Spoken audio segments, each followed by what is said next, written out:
Well, it is always such a treat to be here via North Carolina into Manhattan and then here.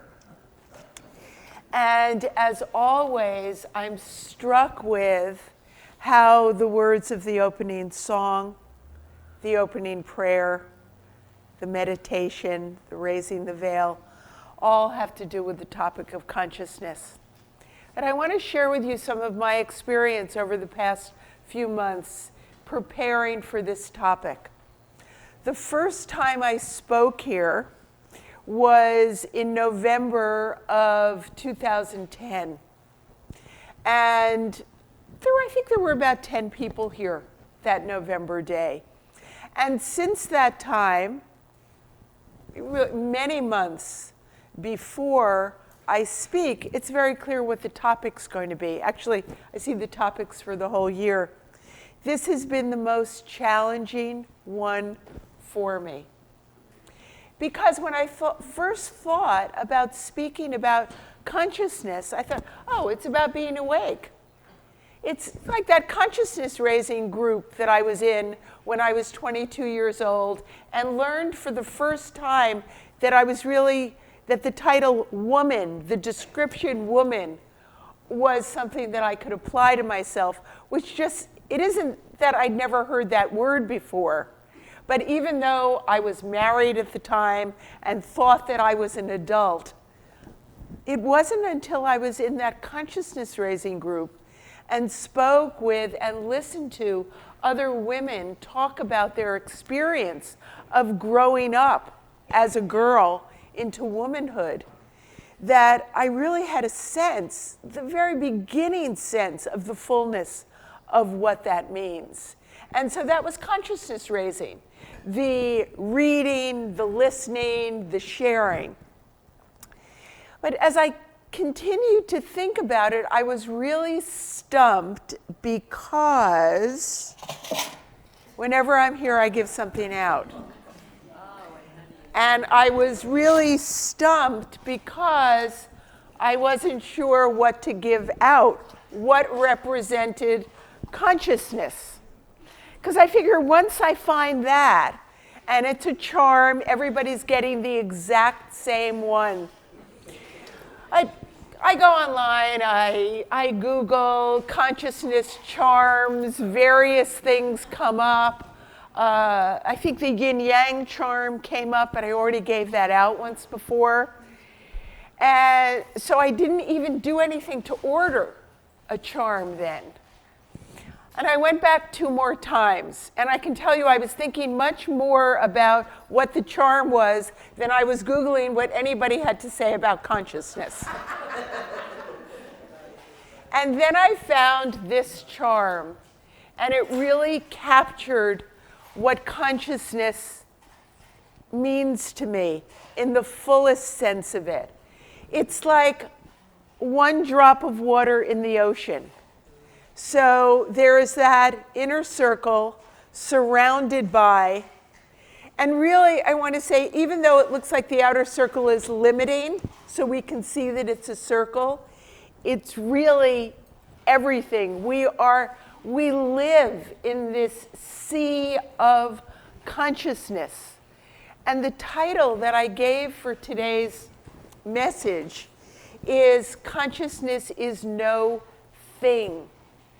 It isn't a thing, even though through the act of creation, through our connection and awareness of Source, through our connection with listening, that deep listening to our inner knowing, to our intuition, to the still small voice, listening to what we hear in the silence,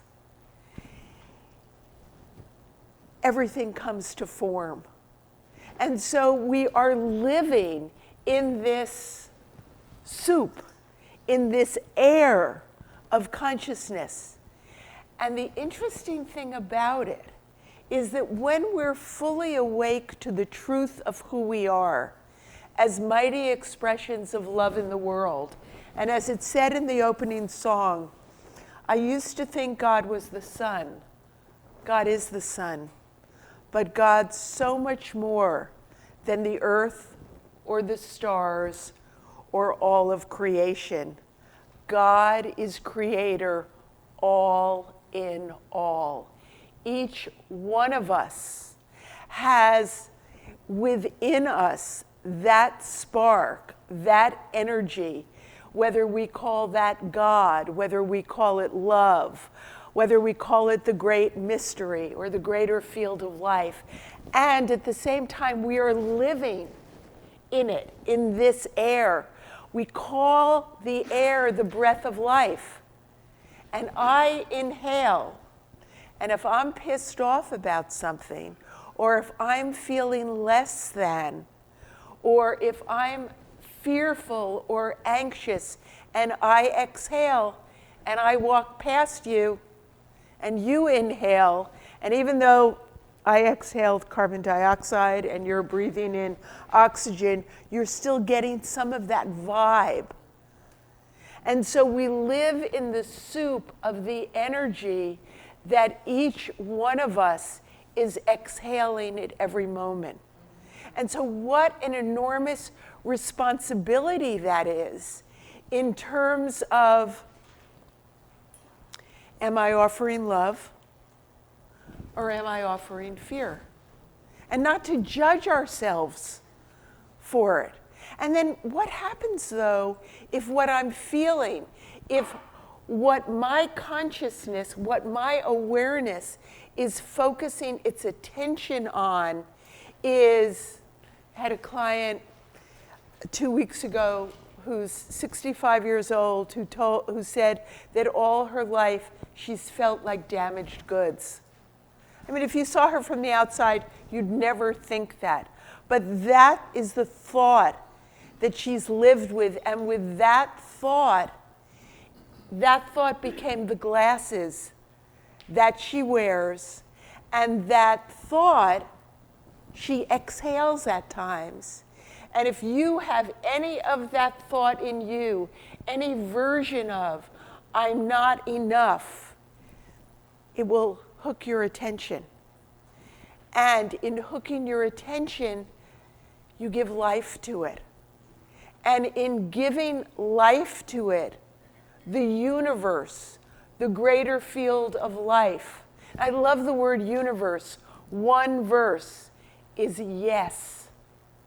And so whatever we hold in consciousness, I mean, we know this from the law of attraction, whatever we put our attention on expands. It works whether our attention is on loving thoughts or our attention is on fearful, hateful, I'm not enough thoughts.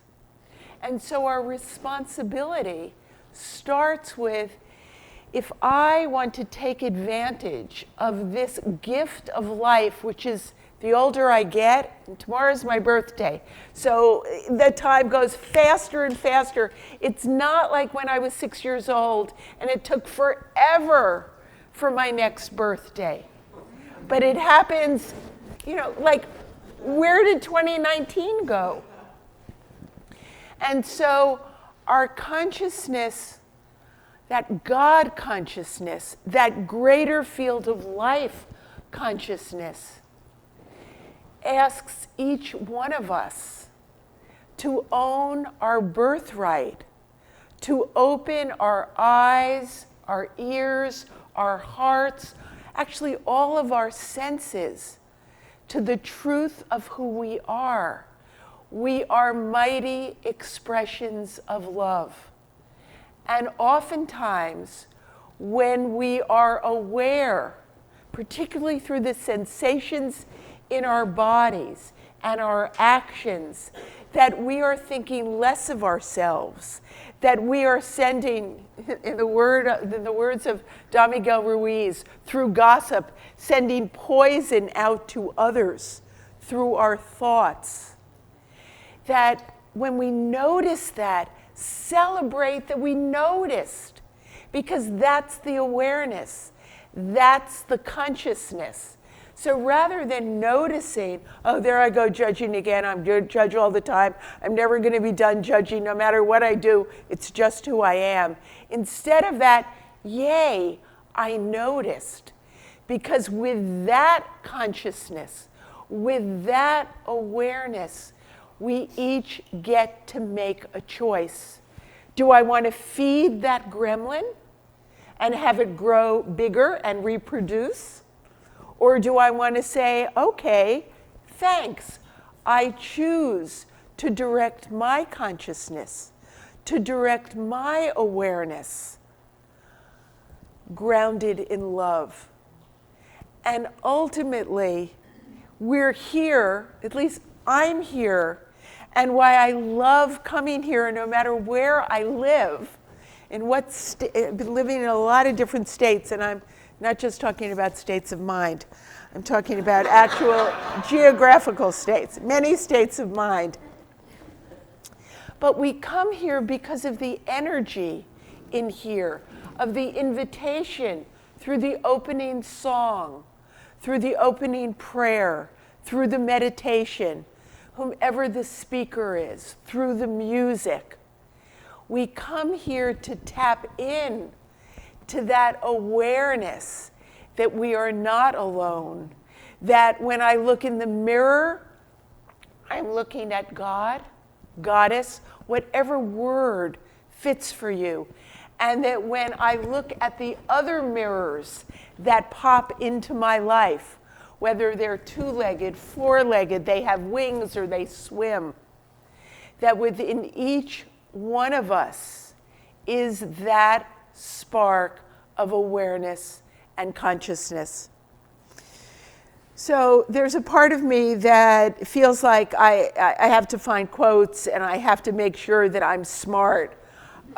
Even though in finding quotes, I'm actually reading somebody else's words.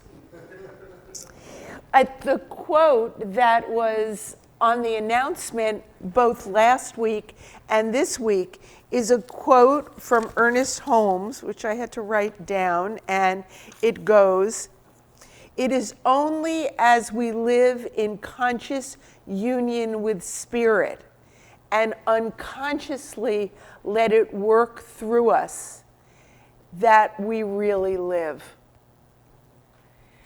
And so here's information about how life happens. In consciousness and spirit, whether we do that through meditation, prayer, singing, writing in a journal, sitting in silence, however we connect, go for a walk on the beach, see the moon. The moon last night, if any of you happened to look up while you were outside, it was phenomenal. I mean, totally captured my attention when I was outside. And when we're connected in body, mind, and spirit with Source, and we do that over and over and over and over again consciously pivot when we notice ourselves judging or ourselves or others, when we feel victim to the circumstances in our life. That when we notice that over and over and over again, then automatically, unconsciously, ideas come to us.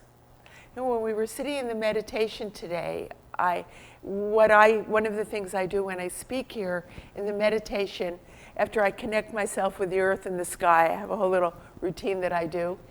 I then say, make me an instrument.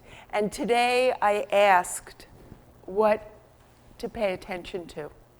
And what I heard is talk softer. Because those of you who have heard me speak before, I have a tendency to bellow. And so what's fascinating to me, there have been a number of times as I've stood up here in the past 15 minutes in which I've just heard the word softer in my ear. And that's a good reminder. But that's an example of being connected with Source. I have practiced this for close to 50 years, consciously, not every day conscious. And if you've seen me at various times in my life, you would not think I was so conscious. But what I know is the more that we allow the silence, the more that we allow ourselves to be in the space, ask a question, and be open to the response that you get, and trust it. That's the conscious union. And it isn't something, oh yeah, I did that once. I went to this workshop, I went to a Sunday service, yeah, I did that once.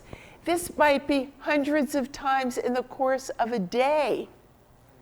It has nothing to do with how many times we have to practice it. It's who do you wake up being? What is your consciousness when you wake up in the morning?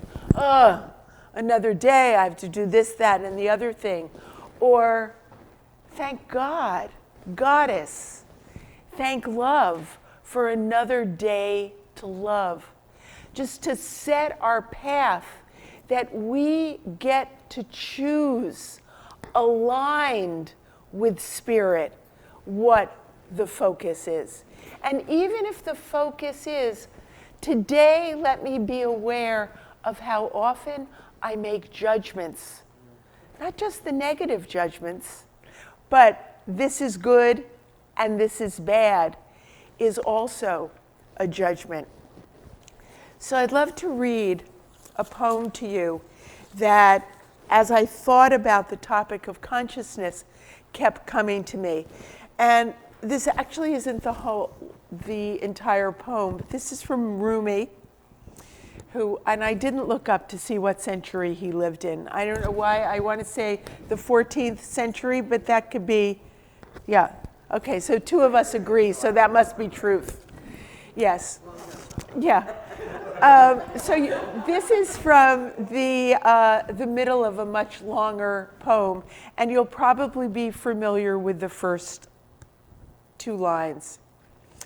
Out beyond ideas of wrongdoing and right doing, there is a field. I'll meet you there. And it's the field of consciousness. It's what was described in the Bible as the Garden of Eden. The Garden of Eden. Thank you. That was long ago. It was the Garden of Eden, and it was considered heaven on earth. And I know I'm going off on a tangent now. Adam was told not to eat the apple from just one tree. And the tree was the tree of the knowledge of good and evil. And in taking a bite of that apple, he and Eve were thrown out of the garden. And that is, we're in heaven when we are beyond right and wrong, when we see that it's all part of the soup. And each one of us, in our conscious awareness, has the ability and has the opportunity to choose the thoughts that you'd like to take form in your personal life, within your families, in your workplaces, in your communities, and in the larger world. So allow this week to be a reminder that you are living in this sea of consciousness. And each one of us, no more or less than any other, is contributing to it as close as our breath. Thank you.